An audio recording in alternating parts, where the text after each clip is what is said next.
Hello everyone, welcome back to my birthday vlog. Husband gift dile de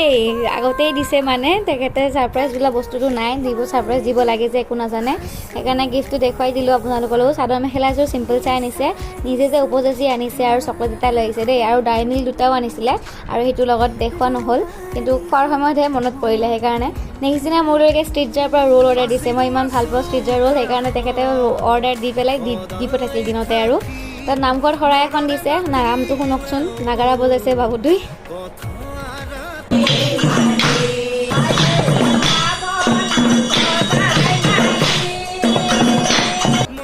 কেনেকুৱা বলে নাগাৰা নাম বাবুই বজাইছে একদম টিকলা হয় একদম সৰু লৰা তাত খৰাই এখন আগবঢ়াইছে মাহতে ভাদমা চলি আছে যেহেতু সেই কাৰণে মোৰ বাৰ্থডে বুলিও এখন খৰাই আগবঢ়াই দিলে তাত ৰাতি খাজত আছিল এনেকে আৰু পনীৰ বাটাৰ পনীৰ অৰ্ডাৰ দিছিলে মই ভাল পোৱা বস্তু আৰু জি হে আছিল মোৰ বাৰ্থডে বুলি গতিকে আজিলৈ আহিছো নেক্সট